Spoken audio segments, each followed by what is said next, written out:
Olá a todos, sejam bem-vindos ao canal Pleiadianos e nosso encontro semanal, o programa Mitologar, onde nós estamos falando sobre mitologia, desta vez a mitologia chinesa, que é os personagens da vez, e hoje nós vamos falar dos deus Jiyu, ou o deus da morte.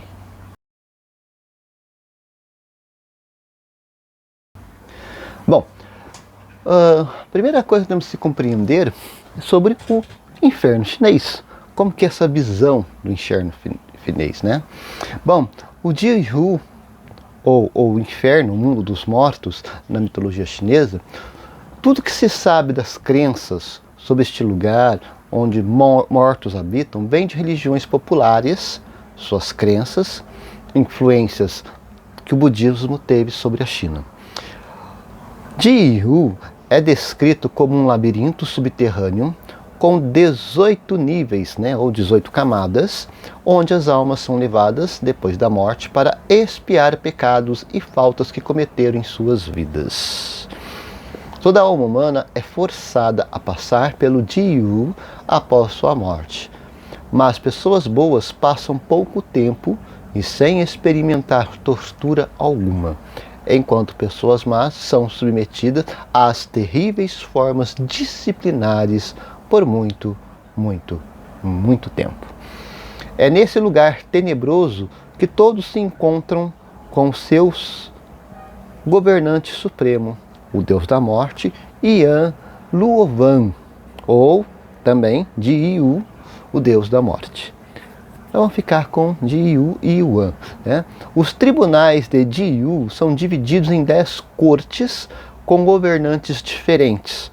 Mas o governante principal é o rei Yan Luowan, deus da morte. Ele é retratado com um rosto zangado, avermelhado, olhos esbugalhados e uma barba longa. Ele usa um roupão tradicional e uma coroa com o ideograma rei gravado. Tem um pouquinho modesto a pessoa, né? Diz a lenda que Yan Luowan foi o primeiro deus designado a receber os mortos em seu trabalho, era determinar quem chegava até ele merecia ser punido antes de ir para o céu ou reencarnar na terra. Sua escolha para o posto de rei dos mortos veio após Yan perder uma batalha com o deus Wei Tuoshi e perder o direito de reinado sobre seu próprio reino terreno. Embora senhor da entrada do Jiyu, o rei Yan não é imune às punições severas do lugar onde governava, principalmente a partir do momento em que o imperador de Jade, o senhor dos céus, se irou com o rei Yan por ele estar pegando muito leve com os seres humanos que haviam cometido pecados imperdoáveis enquanto seres viventes. Condenado a viver no inferno onde reina, o rei Yan é constantemente amarrado a uma superfície de metal quente, o metal fundido, que é derramado em sua garganta. Isso explica o rosto avermelhado que ele tem. Ao administrar o processo de julgamento dos mortos, Yan é acompanhado por um escriba que segura um livro listando cada alma e a data da morte atribuída a cada vida. Recompensas esperam aqueles que viveram boas vidas, enquanto torturas miseráveis e inomináveis esperam os maus de coração. E o que sabemos sobre esse lugar? As punições do Jiyu, ou do inferno. Por ele ter 18 camadas, cada espaço desse, cada camada dessa, está reservado um espaço tenebroso que remete à forma específica de punição ou expiação. Segundo as crenças, os pecadores que descem ao inferno são torturados até as suas mortes, após as quais são restaurados a seu estado original para sofrer por outros pecados que tenham cometido. A entrada. Aqui é o primeiro tribunal onde é decidido o futuro de todos que morrem. Ou você passará pouco tempo por essas terras e não precisará visitar as câmaras do inferno, ou, a lista de punições são bem longas, Câmaras dos tesouros, das tesouras. Aqueles que destroem o casamento dos outros terão os seus dedos cortados fora. árvores laminadas. Aqueles que causam discórdia entre famílias serão pendurados em árvores de metal pontiagudo. Câmara dos espelhos da verdade. Aqueles que conseguiam escapar às punições pelos seus pecados e crimes em vida serão expostos à sua verdadeira forma. Câmara de vapor. Hipócritas ficarão em uma câmara de ar e vapor quente. A câmara das colunas ardentes. Irados ficarão abraçados em colunas de metal fumegante. Montanha das adagas. Aqueles que mataram seres inocentes sem motivo ou por prazer se encontrarão escalando uma montanha de adagas afiadas. Monte de gelo. Trapaceiros, enganadores de pessoas mais velhas, incluindo os próprios pais, se juntarão aos adúlteros e serão deixados nus no frio congelante. Caldeirão de óleo fumegante. Abusadores sexuais e manipuladores serão fervidos em óleo quente. Câmara dos bois. Aqueles que maltrataram animais serão encontrados sendo maltratados por bois demoníacos. Câmara da rocha pontiagudas. Aqueles que abandonaram, negligenciaram ou mataram crianças terão que sustentar rochas pesadas em cima de suas cabeças enquanto se equilibram sobre um pequeno pedaço de terra em um lago de água pútrida. Câmara do pilão. Aqueles que voluntariamente desperdiçaram comida serão alimentados à força por demônios com a lava do inferno. Piscina de sangue. Aqueles que não respeitaram o próximo se verão nadando em sangue. A cidade abandonada. Aqueles que voluntariamente alteraram o processo de reencarnação, que tiraram a própria vida, se encontrarão perdidos em uma cidade abandonada, onde a chuva nunca para de cair. A câmara do desmembramento. Saqueadores de tumbas antigas terão esse fim. O jardim do moinho de pedra. Quem oprime o fraco, abusa do próprio poder e maltrata pessoas será pulverizado baixo ao moinho de pedra. Câmara da serra. Aqueles que abusaram de pontos cegos da lei para benefício próprio e se envolveram em práticas ilícitas e injustas serão cortados ao meio. Montanha de chamas. Ladrões e corruptos serão jogados dentro das chamas de um vulcão. Bom, vemos que é bem agradável, né? No inferno chinês, né? Tem ali lugar para todo mundo, para todas as qualidades, todas as espécies, todos os tipos de crimes cometidos em vida. Mas o que se faz para não ter que passar por uma dessas estadias, né? Não ter que passar uma temporada em algum lugar desse ou em mais de um lugar, porque depende do crime que você cometer. Você viu aqui, né, que dependendo, pessoas que cometem mais de um tipo de crime podem passar uma temporada um pouco mais prolongada, porque você morre em um crime para poder purgá-lo, é renascido novamente para morrer, para pagar outros crimes, e assim vai indo até você zerar a tua conta, né? Mas para evitar esse tipo de coisa, para se livrar do inferno, o rei Yan e suas punições não quer se encontrar perdido entre as câmaras do inferno. Existe uma lista de 10 práticas de bondade que farão sua passagem pela entrada do mundo dos mortos breve e livre de punições. Em 10º lugar, bondades: não matar, não roubar, não ceder à luxúria, não mentir, não ser falso, não maldizer, não manipular, não ser ganancioso, não se irar facilmente, não ser injusto. São essas qualidades, essas 10 qualidades que nós devemos praticar para evitar passar pelo inferno chinês. Vou repetir: não matar, não roubar, não ceder à luxúria, não mentir, não ser falso, não maldizer, não manipular, não ser ganancioso, não se irar facilmente, não ser injusto. Portanto, são essas qualidades que devemos praticar em vida para que não caiamos no inferno, no reino do Senhor dos Mortos chinês. O mito chinês da morte e do inferno, como em muitas culturas, serve como um espelho da psique humana, refletindo nossos medos, ansiedades e esperanças mais profundas. Ao explorar os aspectos psicológicos desses mitos, podemos ganhar ideias valiosas, né, ou insights sobre a natureza da experiência humana. Por isso que quando nós vemos muitos filmes, né, que tem essa questão de demônio, céu, inferno, a aproximação, a associação do mundo mortal, o que acontece no mundo dos vivos, é um reflexo que acontece lá dentro, é justamente por causa disso. Nós não somos somente julgados apenas pela aparência, pelo que você pensou, deixou de pensar, mas também por aquilo que você fez, deixou de fazer, como fez, de que maneira não fez, o intento, o pensamento, as sensações que se passam, as frustrações que se passam diante de uma série de situações. Então, essa questão desse tipo de julgamento, ele vai explorar intimamente e arrebatadoramente todo ser humano por completo, você por completo. Por isso que todos os mitos, em todas as ideias das religiões espalhadas pelo mundo afora, quando tem essa questão do julgamento quando você morre, é você nu diante de um tribunal. Você nu diante do tribunal significa que não tem como se esconder o que você pensou, o que você falou, o que você não falou, o que você sentiu, o que você não sentiu, o que você fez, o que você não fez, o que você deixou de fazer, o que você poderia ter feito e não fez, as coisas que você fez de má vontade ou de boa vontade. Então você está nu. É igual o mito, né? O rei está nu. Esse rei está nu é o quê? Mostrar a realidade.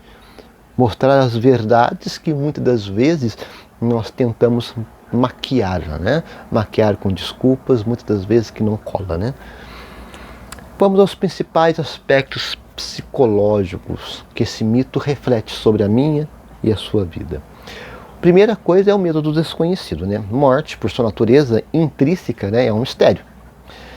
O inferno chinês, com as suas descrições vívidas de tormentos e punições, serve como a personificação do desconhecido, alimentando o medo universal da morte e do que pode vir após ela. É claro, né? As religiões, elas servem de um certo modo como controle do que você pensa, do que você faz, do que você fala, do que você come, do que você veste, como você governa a sua vida. Portanto, o medo, ele é um instrumento de dominação. Portanto, os infernos, os problemas dos infernos, está diretamente ligado ao que à sua negligência, a um medo de ir para o inferno. Basicamente é essa a situação. Por isso que o medo do desconhecido. Você não sabe o que você fez e deixou de fazer enquanto está vivo para poder merecer o inferno, e que tipo de inferno você vai merecer. Não é? Justiça cósmica. A ideia de que as ações na vida terrena resultam em recompensas ou punições no além-vida reflete a crença humana em uma ordem moral universal. Esta noção de justiça cósmica proporciona conforto psicológico, oferecendo uma explicação para o sofrimento e a injustiça que muitas das vezes ocorrem na vida. Já falamos várias vezes sobre essa questão da justiça divina, né, que dela, né, até um ditado, né, você pode correr de todos, mas de Deus você não corre, né, da justiça de Deus você não tem como escapar. Isso até serve com certo alívio. Por quê? Porque você inconscientemente acaba colocando na tua cabeça que existe um juiz perfeito e dele não tem como ninguém passar a perna, vamos assim dizer, né? Aqui a gente passa a perna nas coisas, nas pessoas, mas de Deus não. A purificação. O processo de julgamento e punição no inferno chinês pode ser visto como uma metáfora para a purificação da alma. Ao enfrentar as consequências de seus atos, o indivíduo tem a oportunidade de redimir e transcender a sua natureza inferior. Isso nós temos falado direto em todos os mitos, e sempre bato, né, que o melhor hoje, que foi ontem, e amanhã o que está sendo hoje. Essa é a tônica da purificação. É a tônica. Sempre vou bater nessa tecla com vocês, como vocês estão administrando a sua vida hoje. Ela foi melhor que ontem? Ou foi pior? Ou foi a mesma coisa? Então, é uma questão de você observar a sua própria vida, os seus próprios conceitos, e ver se você está ascendendo ou descendendo. Aí, cada um dá os seus pulos, né, para poder resolver a sua situação. A transformação. Em algumas versões do mito, a morte não é o fim, mas uma transição para um novo estado de existência. Essa ideia de transformação reflete a esperança humana de imortalidade e a busca por um significado mais profundo para a vida. Eu costumo dizer que o significado da vida é estar em você viver bem. Ser uma boa pessoa. Ser uma pessoa construtiva, não uma pessoa destrutiva. Uma pessoa tal qual de qualidades ímpares, né? Que a menção do seu nome já enche as pessoas de alegria, de satisfação, enquanto que pessoas ruins, né, só de lembrar do nome da pessoa, você fala, lá vem aquela mala. Então o que acontece? Essa situação, essa apropriação de nome, de ação, está intimamente ligado àquilo que você produz enquanto ser vivo. Por isso que a purificação do julgamento e punição, entre outras coisas, e essa transformação é justamente para você ter uma medida sobre quem é você. Qual o ditado? Quem é você na fila do pão? Você é uma pessoa agradável ou uma pessoa desagradável? Uma pessoa construtiva ou uma pessoa destrutiva? Uma pessoa que congrega pessoas ou uma pessoa que separa pessoas? Uma pessoa benquista ou malquista? Uma pessoa que é desejada por todos ou indesejada por todos? Cabe cada um avaliar aí quem é você e como é você para as pessoas, né? Controle da ansiedade. Ao criar narrativas sobre a morte e o além-vida, as culturas humanas buscam domar a ansiedade existencial. Os mitos fornecem um arcabouço para dar sentido à morte, tornando-a menos assustadora e mais compreensível. É óbvio, gente, que a morte, ela é um baque. Seja de um ser vivo, de um animal, seja de um ente querido. Aquilo que você ama, quando você se separa por causa da morte, ela é um baque. Então os mitos ajudam a amenizar esse baque, essa ruptura. Não é que você vai esquecer da pessoa, não é que você vai botar a pessoa no esquecimento, não é isso. Os entes que nós amamos estão dentro de nós. Não importa quantos anos passem, o mundo pode esquecer, mas você não esquece. Então tentar amenizar a dor desta partida, a dor dessa separação e aceitar que é um ato natural. Tudo na vida morre, tudo tem um começo, meio e fim. Por que nós vamos ser eternos? Nós estamos eternizados pelas coisas que nós fazemos, pelas ideias que nós construímos, pelas benesses que nós produzimos. Não é? E o mito no dia a dia, no cotidiano das vidas, né? O mito chinês da morte, do inferno, continua a influenciar a vida cotidiana dos chineses de variadas maneiras. O comportamento moral, o medo do castigo, do além-vida, incentiva as pessoas a terem comportamentos morais e éticos. Ajuda no desenvolvimento da ética, da moralidade, da boa moralidade. O que é boa moralidade? É aquela moralidade, gente, que não destrói a essência humana. Porque tem a moralidade que ela é condicionada a uma série de situações. Essa não é uma boa moral, porque ela está condicionada a situações, a poderes, mas a boa moral, aquela moral que ela é inerente a qualquer situação.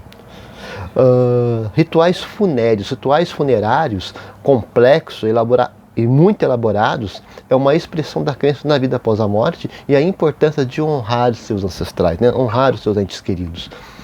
Literatura e arte. O mito é uma fonte inesgotável na inspiração para artistas e escritores que vão reinterpretar e atualizam para as futuras gerações a ideia do céu, do inferno, da vida, da morte, as consequências da vida, as consequências da morte, para uma compreensão mais profunda, mais eficaz do que é viver. E aí nós chegamos naqueles pontos principais que o mito do Deus da morte, do inferno, ele é muito mais do que apenas uma historinha. Ele é um reflexo da complexidade da existência minha, sua e de todas as outras pessoas. E quando eu falo dessa complexidade minha, as outras pessoas, você vai aumentando o leque, esse leque você vai observando que a sociedade é complexa. O bairro onde você mora é complexo, a cidade que você mora é complexo, o estado que você mora é complexo, o país onde você mora é complexo. Então o que acontece? Essa complexidade é preciso ser estudada, entendida como essas ações, elas afetam a nossa vida todos os dias. E elas afetam a nossa vida todos os dias. E temos que dar uma resposta de uma boa moral, de uma boa ética, de um bom comportamento, de boas coisas, para não cairmos nas fileiras do inferno, né? O mito chinês da morte do inferno, muito longe, ele é uma simples história. Ao contrário, ele tenta fazer reflexo das nossas complexidades como pessoas e da nossa complexidade como sociedade. Aborda medos que são universais, dúvidas que são universais, esperanças que são universais, justiça que é universal, transformações que são universais. E elas são exploradas para garantir uma compreensão mais profunda de quem eu sou, o que eu estou fazendo, qual é o meu lugar na minha casa, na minha rua, no meu bairro, na minha cidade, no meu estado, no meu país e no mundo que eu habito. Em outras palavras, né, ele nos ajuda a dar uma compreensão extremamente profunda do nosso lugar dentro deste imenso universo chamado mundo. Qual mundo? O mundo que nós pisamos. Só que esse mundo é um mundo cosmopolizado. Eu já usei essa palavra várias vezes, vocês devem estar mais que familiarizados, né? Devem estar expert sobre o significado de cosmopolização. Uma sociedade cosmopolizada é uma sociedade em que existe todo e qualquer tipo de conduta, de sociedade, de moralidade, de ética, de estilos de vida, de religião, de cultura, de música, de raça, de tudo. Estão todos ali, juntos, misturados. Tem gente que às vezes esquece, porque vive muito tempo preso entre quatro paredes, né, no seu micro-universo, que é a sua amada residência, e esquece que a sua residência ela não é reflexo do mundo. A sua residência é reflexo do seu mundo particular. Mas o seu mundo particular não é um mundo maior. Quando você bota a carinha para fora da tua casa, você olha o mundo cosmopolizado, o mundo cosmopolizando a todo momento. Só para você sentar, se você mora numa rua, ou melhor, numa avenida extremamente movimentada, você vai ver gente de toda espécie passando ali.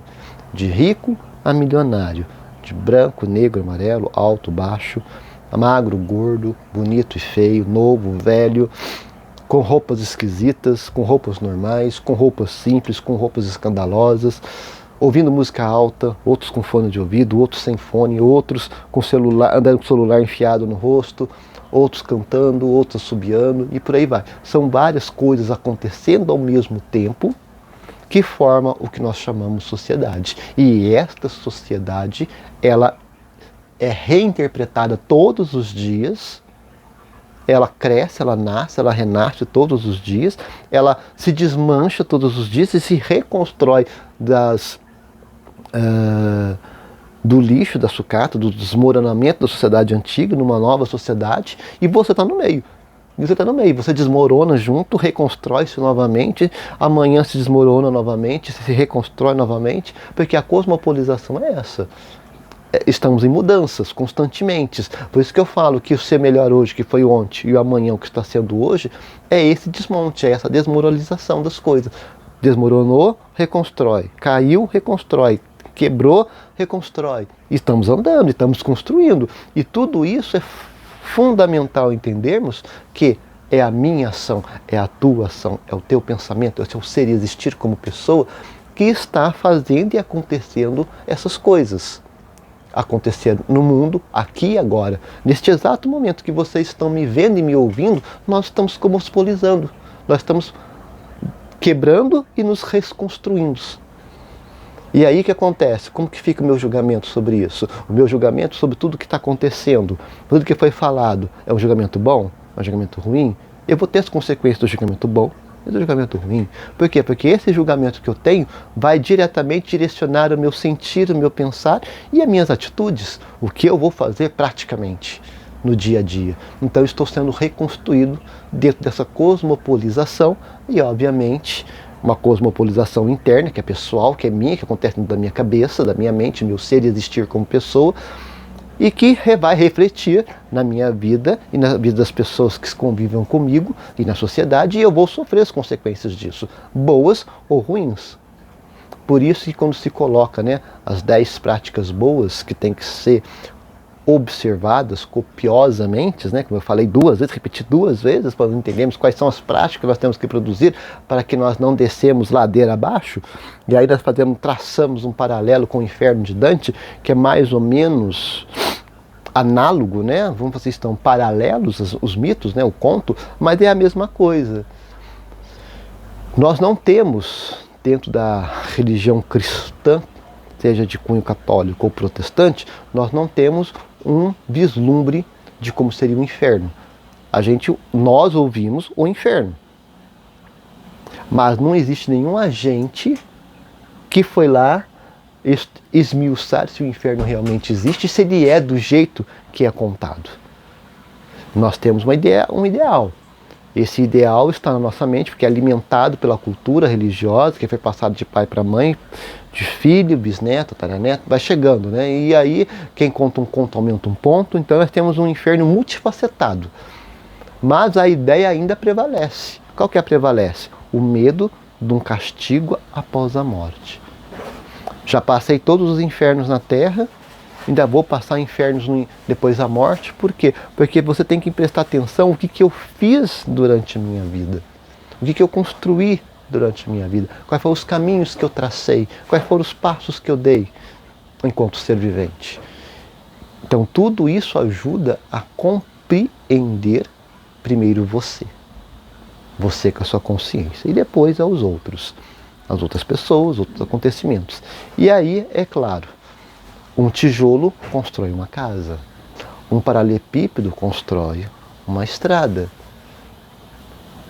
uma gota d'água no mar pode virar um tsunami. Por quê? Porque depende do que você está construindo na sua vida. O seu ser e existir como pessoa gera ações, geram consequências boas ou ruins, mas geram. E você vai em algum momento, em algum dado momento da sua vida, você vai responder por elas. E aí eu costumo dizer para as pessoas, de maneira prática, Marcelo, eu não preciso de um inferno personificado, como o mito foi falado, como o mito grego, como a ideia pseudo-cristã moderna, né, que fala sobre o inferno. Eu acho que não preciso criar um inferno, propriamente dito, para me purgar, não é, as minhas deficiências. O mundo hoje está tão assim acelerado no que nós chamamos de justiça, né, poética, justiça divina, que tem coisas que você faz, passa 2 horas, você está recebendo já, está pagando na carne aquilo que você fez há 2 horas atrás. Às vezes a conta chega tão rápido, né? Acho que não precisa de um inferno propriamente dito. Basta você olhar, por que a gente sofre tanto nessa vida? Por que a gente passa tanto perrengue, tantas dificuldades? E em parte disso são coisas que nós mesmos produzimos por pensamentos errados, por decisões erradas, por atitudes erradas que nós demos no nosso passado, que reflete hoje no nosso presente e que tem consequências no nosso futuro, obviamente. Então é uma questão apenas de nós observarmos essa questão de punição, mais do que a punição depois que você virar a memória na cabeça das pessoas, né? Quando nós iremos perecer, viramos memórias na mente e no coração das pessoas, mas observar um pouquinho que muitas das coisas são purgadas aqui e agora. Você respirando, me vendo e me ouvindo. Basta você pensar, qual foi o perrengue que você passou hoje? O dia amanheceu às 8 horas da manhã para uns, outros às 7, outros às 6, outros às 5, está encerrando às 6, às 19, às 20, às 22 horas. O que aconteceu na sua vida hoje? Quais foram os perrengues que você teve que aturar hoje? Esses perrengues foram acometidos externamente ou internamente? Você causou, você foi o causador da resposta que são esses perrengues que você teve que aturar no dia de hoje. Só você pensar.